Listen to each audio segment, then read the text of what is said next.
기도하시겠습니다. 또 새로운 하루를 주신 하나님께 감사와 찬송을 올려드립니다. 가장 첫 시간 주님 앞에 엎드리게 하시고 찬송하고 기도하며 주님의 음성에 귀를 기울이게 하시니 감사드립니다.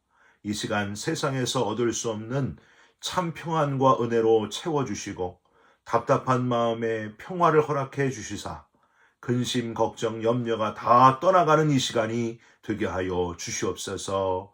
우리 기도에 응답하시는 예수 그리스도의 이름으로 기도 올리옵나이다.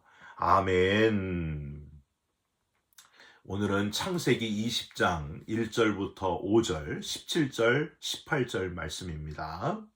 아브라함이 거기서 네게부 땅으로 옮겨가 가데스와 술 사이 그랄에 거류하며 그의 아내 사라를 자기 누이라 하였으므로 그랄 왕 아비멜렉이 사람을 보내어 사라를 데려갔더니 그 밤에 하나님이 아비멜렉에게 현몽하시고 그에게 이르시되 내가 데려간 이 여인으로 말미암아 내가 죽으리니 그는 남편이 있는 여자임이라. 아비멜렉이 그 여인을 가까이 하지 아니하였으므로 그가 대답하되 주여 주께서 의로운 백성도 멸하시나이까. 그가 나에게 이는 내 누이라고 하지 아니하였나이까. 그 여인도 그는 내 오라비라 하였사오니 나는 온전한 마음과 깨끗한 손으로 이렇게 하였나이다. 아브라함이 하나님께 기도하매 하나님이 아비멜렉과 그의 아내와 여종을 치료하사 출산하게 하셨으니 여호와께서 이왕에 아브라함의 아내 사라의 일로 아비멜렉의 집의 모든 태를 닫으셨음이더라. 아멘. 오늘은 창세기 20장 1절부터 5절 그리고 17절 18절 말씀으로 아브라함의 실수라는 제목의 말씀을 함께 나누고 기도하는 시간을 갖겠습니다. 저는 주일에 교회 갈 때마다 참 감동도 되고 좀 부끄럽기도 합니다. 교회를 누구보다 사랑하시고 주님의 일을 내 일보다 더 중요시 여기시면서 헌신하시는 분들, 목사님보다 더 목사님 같으신 분들, 천사 같은 분들이 열심히 예배를 준비하시고 섬기시는 그런 모습을 보기 때문입니다. 매 주일마다 보게 됩니다. 왜 그렇게 마음이 뭉클해지는지 몰라요. 부끄럽기도 하고 내가 해야 되는데. 지금도 그렇지만은 옛날 시골 교회에 가도요, 그런 분들이 참 많았습니다. 무슨 월급 받으시는 것도 아닌데 비가 오나 눈이 오나 매일 새벽 가장 먼저 하나님 앞에 나와서 일찍 교회 문을 열고 교회 종을 치고 미리 난로를 틀어놓으시고 성도님들이 따뜻하게 예배 드릴 수 있도록 섬겨주셨던 분들, 또 낮에도 반주하기 어려운데 새벽에 나오셔가지고 반주하셨던 분들, 교회 곳곳을 보수하시고 돌보시는 분들, 가장 힘들고 지저분한 곳을 앞장서서 치우고 정리하시는 분들, 그저 주님께서 아시면 그것으로 족합니다. 사람들이 잘 몰라줘도 내 것을 기꺼이 다 희생하면서 헌신하는 교회를 사랑하는 분들이 참 많았습니다.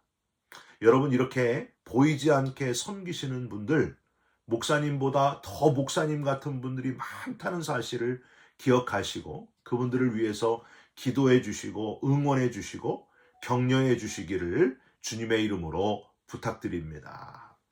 오늘 본문 1절과 2절을 보면은요, 믿음의 조상, 믿음의 대표인 아브라함의 가장 창피하고 부끄러운 모습이 드러나 있습니다. 아브라함보다 더 믿음 좋은 분들이 있어서 아브라함이 감동받아가지고 부끄러워하는 것이 아니라 아브라함이 일반 평범한 사람보다도 못한 아주 부끄러운 모습을 보게 됩니다. 1절과 2절 한번 읽어보세요. 아브라함이 거기서 네게부 땅으로 옮겨가 가데스와 술 사이 그랄에 거류하며 그의 아내 사라를 자기 누이라 하였으므로 그랄 왕 아비멜렉이 사람을 보내어 사라를 데려갔더니, 여러분 뭐가 기억나십니까? 앞에 창세기 12장에 애굽에 내려갈 때에도 사라를 자기 누이라고 하면서 자신의 생명을 부지하고자 했던 그 아브라함의 모습을 우리는 먼저 살펴보았습니다. 그때 분명히 여호와께서 이 일 때문에 바로 왕과 그 집에 큰 재앙을 내리시고 아브라함이 분명히 내가 겁쟁이였구나. 내가 잘못 생각했구나. 사라를 내 아내를 내 누이라고 했던 게 겁먹어서 그랬던 게 잘못한 거구나 하는 것을 분명히 깨달았을 거예요. 아마도 내가 다시는 또 아내를 지키지 못하고 또 이러면은 내가 사라 당신 아들이다. 내 손에 장을 지진다. 뭐 이랬을 수도 있습니다. 오늘 창세기 20장은요. 심지어 아브라함이 이제는 아브라함으로 열국의 아버지로 이름까지 바뀐 상황이잖아요. 누구보다도 온 나라의 그 열국의 믿음의 아버지로서의 권위가 세워져야 될 그런 상황이었습니다. 믿음의 대표가 아닌 일반인도 이렇게 똑같은 실수로 두 번이나 비겁한 겁쟁이가 되지는 않았을 텐데 아브라함은 또다시 자기의 아내를 자기의 누이라고 소개를 합니다. 이쯤 되면은요, 사라가 아브라함 버리고 내 이런 남자를 뭐 하려고 믿고 사나 뛰쳐나가도 되는 그런 상황이에요. 저는 기쁨의 언덕으로 책에서 오늘 제목을 아브라함의 실수라고 했지만은 제목을 창피합니다 라고 했으면 어땠을까 그렇게 생각이 듭니다. 두 번이나 비겁한 남자가 된 아브라함의 모습이 부끄럽기 짝이 없었기 때문입니다. 그런데 이렇게 1절과 2절, 2절만 보고도 창피합니다 라고 하려던 생각이 3절부터 18절까지 한 절 한 절 묵상해 가는 가운데 그 생각이 바뀌게 되었습니다. 왜 그랬을까요? 이렇게 두 번이나 실수하는 약하고 겁 많고 그런 아브라함을 향한 하나님의 사랑이 너무 크게 대조적으로 깨달아졌기 때문입니다. 창피합니다가 아니라 오늘 본문은요. 3절에 시작하는 부분인 그 밤에 하나님이, 이게 곧 제목이었으면 좋겠어요. 그 밤에 하나님이, 딱 오늘 본문과 맞는 제목이 바로 이 제목이 아닐까 그런 생각이 듭니다. 여러분, 그 밤에 하나님이라는 표현 히브리어로 엘로힘 할라 얄라라고 하는데 이 표현이요 보통 표현이 아닙니다. 두 번씩이나 못난 짓을 한 아브라함을 하나님이 그럼에도 불구하고 얼마나 사랑하셨는지, 엄청나게 사랑하셨다는 사실을 알 수 있는 아주 결정적인 단어가 바로 그 밤에 하나님이, 이 단어이기 때문입니다. 하나님이 얼마나 아브라함을 사랑하셔서 사라가 그랄 왕 엘리멜렉의 첩이 되는 길을 얼마나 급하게 막으셨는지를 여러분 살펴보시면서 귀한 깨달음을 얻게 되시기를 부탁드립니다. 첫 번째, 하나님은 너무 급하셔가지고 잘못된 일 저지르기 바로 직전에 아비멜렉에게 욕부터 하셨다는 사실입니다. 이 일 해서는 안 된다. 욕을 하시면서 아비멜렉에게 나타나셨습니다. 여러분, 지금 하나님이 급해야 됩니까? 아브라함이 급해야 됩니까? 아브라함이 급해야 됩니다. 자기 아내가 지금 아비멜렉의 첩이 되는 그날 밤인 거예요. 그런데 아브라함은요, 이미 포기한 상태고요. 자기만 살면 됐고 하나님이 급하셨습니다. 여러분, 이게 참 은혜예요. 3절을 다시 한번 보세요. 그 밤에 하나님이 아비멜렉에게 현몽하시고 그에게 이르시되 네가 데려간 이 여인으로 말미암아 네가 죽으리니 그는 남편이 있는 여자임이라. 여러분, 이 3절 끝 문장 표현이 좀 이상하지 않아요? 안 이상하십니까? 원래 말이 조금 자연스럽게 되려면은요, 앞뒤 문장이 바뀌어야 돼요. 원래 이렇게 돼야 돼요. 네가 데려간 이 여인은 남편이 있는 여자니까 그 여인 때문에 네가 죽을 것이다. 이래야지 맞아요. 이게 더 자연스러운데 하나님이 얼마나 급하신지 죽는다 소리를 먼저 하셨다는 거예요. 내가 데려간 여인으로 말미암아 내가 죽으리니, 아주 세게 얘기하셨을 거예요. 그는 남편이 있는 여자임이라. 더 리얼하게 여러분이 한번 바꿔서 표현해 보십시오. 이런 표현 아닐까요? 아비멜렉, 너 죽여버린다. 그 여인은 남편 있는 유부녀다. 이렇게 격하게 욕부터 하시니까 4절, 아비멜렉이 그 여인을 가까이 하지 아니하였으므로, 그리고 주님 왜 의로운 백성을 멸하십니까? 하고 하소연을 합니다. 의로운 백성을 멸하느냐고 하소연하는 것 보니까 아마도 아비멜렉만 죽이겠다고 하신 게 아니고 아비멜렉의 백성 전체, 그랄 백성들을 완전히 다 죽이신다고 하셨던 것 같아요. 여러분, 만약에 이 그랄 왕 아비멜렉이 사라를 정말 아내로, 첩으로 받아들였으면 후에 있을 아들은 누구의 아들이 되겠어요? 아비멜렉의 아들이 되는 거예요. 아브라함의 아들이 아니라. 그러면 하나님의 약속도 완전히 뒤엉켜버리게 되는 겁니다. 하나님은 뒤에 아브라함이 아들 이삭을 바칠 때도 급하게 아브라함아 아브라함아 말리셨는데, 오늘 본문 역시 너무 급한 상황이라 가지고 욕부터 하시면서 아비멜렉을 막았다 하는 것을 우리는 발견할 수 있습니다. 사랑하는 성도 여러분, 하나님이 아비멜렉에게 이토록 욕부터 하실 정도로 약속을 분명히 지키시는 분이시고, 자격 안 되는 아브라함인데도 열국의 아버지, 믿음의 대표로 삼아주신 것, 전적인 하나님의 은혜라고 밖에는 표현할 길이 없습니다. 여러분, 다윗은 원래 키가 작고 얼굴도 태양에 끄슬려 빨갛고 할 줄 아는 것이라고는 들판에서 양을 치는 목동이었습니다. 사무엘이 이새의 아들들 중에서 사울왕 다음으로 기름 부을 왕을 찾으러 왔어도 아버지 이새가 얘는 도저히 자격이 안 되는 사람입니다 하고 들에서 양을 그대로 치게 했던 막내 촌뜨기 목동이 바로 이 다윗이었습니다. 그런데 하나님은 외모와 신장을 보시지 않고 그 중심을 보시고 자격이 안 되는 다윗을 기름 부어 사울왕 다음에 왕으로 세우셨다고 하는 거예요. 바울은 자격이 안 되는 죄인 중에 괴수인 자기 자신을 선택하신 주님께 감사하면서 순교의 현장까지 열심히 뛰고 달리고 땀 흘리고 최선을 다해서 사명을 감당했습니다. 여러분, 바울이 뭐라고 고백해요? 고린도전서 15장 10절, 그러나 내가 나된 것은 하나님의 은혜로 된 것이니 내게 주신 그의 은혜가 헛되지 아니합니다.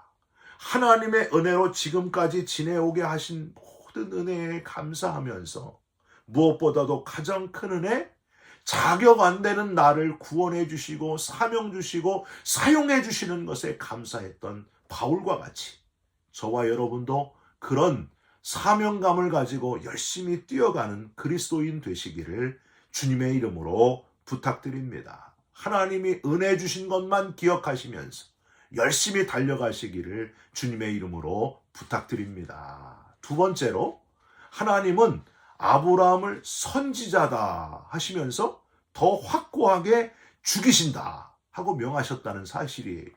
여러분, 하나님은 그 밤에 급히 아비멜렉에게 나타나셔서 죽는다고 하셨을 뿐 아니라 오늘 읽지 않았지만은요, 6절 이후에 보시면은 꿈속에서도 나타나서 또 말씀을 하고 계세요.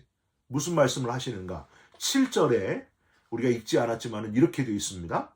이제 그 사람의 아내를 돌려보내라. 그는 선지자라. 아브라함을 뭐라고요? 선지자라고 표현하고 있습니다. 여러분, 여기서 선지자는 나비라고 하는 히브리어를 쓰는데, 우리는 선지자 하면은 주로 앞날을 예언하는 예언자 뭐 이렇게 생각을 하잖아요. 그런데 한문으로 보면은 미리 예자가 아니라 맡길 예자예요. 그러니까 하나님의 말씀을 전하는 사람은 예언자요 선지자입니다. 내가 아브라함을 나를 대신해서 말하는 자로 그렇게 세웠다. 선지자다. 하나님이 지금 그렇게 인정하고 있는 거예요. 내가 아브라함을 세워서 내 사명을 맡기고 일하는 중이다. 그러니까 아브라함 건들지 말라는 거예요. 여러분, 아브라함이 기도하면은 아비멜렉이 살겠지만, 그렇지 않으면 그랄에 있는 모든 백성들까지 다 죽이겠다고 그렇게 말씀하셨습니다. 반드시 죽인다고 말씀하셨어요. 제가 7절 전체를 다시 한번 여러분께 읽어드립니다. 이제 그 사람의 아내를 돌려보내라. 그는 선지자라. 그가 너를 위하여 기도하리니 내가 살려니와 내가 돌려보내지 아니하면 너와 내게 속한 자가 다 반드시 죽을 줄 알지니라. 사랑하는 성도 여러분, 저와 여러분도 하나님께서 하나님을 전하라고 세우신 선지자라는 사실을 깨달으시길 바랍니다. 목사님만 선지자가 아닙니다. 미래를 예언하는 사람이 예언자가 아니에요. 오늘 하나님을 전하는 자, 그 사람이 바로 예언자요 선지자라는 사실입니다. 저는요, 저와 여러분들이 꼭 이렇게 선지자로 살았으면 좋겠습니다. 한 명에게라도 하나님을 전하는 하루를 살아가시기를 주님의 이름으로 부탁드립니다. 너희는 가서 모든 족속으로 제자를 삼아 아버지와 아들과 성령의 이름으로 세례를 주고 내가 너희에게 분부한 모든 것을 가르쳐 지키게 하라. 내가 세상 끝날까지 너희와 항상 함께 있으리라. 사랑하는 성도 여러분, 오늘부터라도 아브라함을 선지자라고 하신 것처럼 저와 여러분을 택하신 백성이고 선지자라고 하시는 하나님의 음성을 듣고 사명을 감당하면서 살아가시기를 주님의 이름으로 부탁드립니다. 마지막으로 하나님 말씀대로 정말 아브라함이 아비멜렉을 위해서 기도하게 되었고 놀라운 치유의 하나님을 경험하게 되었다 하는 사실을 기억하시길 바랍니다. 17절을 한번 보실까요?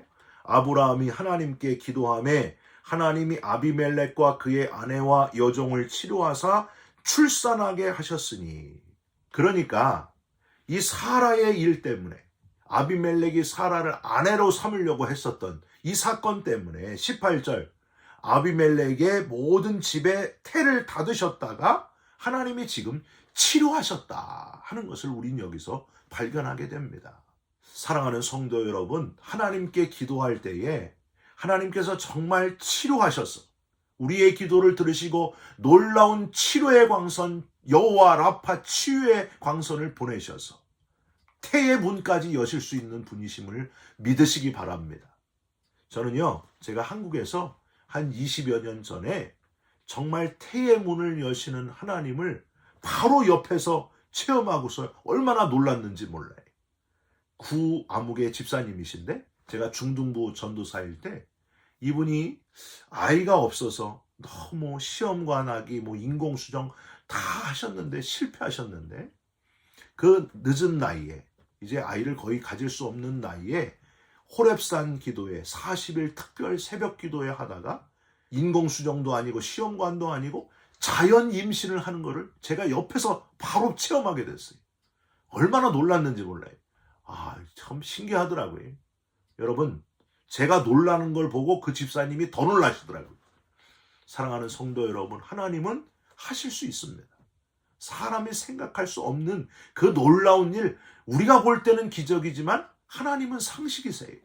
얼마든지 하실 수 있습니다. 사랑하는 성도 여러분, 저와 여러분을 하나님이 얼마나 사랑하셨으면 태의 문을 여시는 것보다 더 큰 기적, 하나밖에 없는 독생자를 보내셔서 저와 여러분을 대신해서 십자가에서 죽게 하셨다고 하는 것. 여러분, 이것보다 더 큰 기적이 어디 있겠습니까? 죽을 운명, 영원히 아주 끝날 그런 운명, 우리의 운명을 바꿔주셨습니다. 영원히 살 수 있는 영생을 주셨습니다. 부활의 나라에 들어갈 수 있는 특권을 허락해 주셨습니다. 여러분, 이것보다 더 큰 기적이 어디 있겠습니까?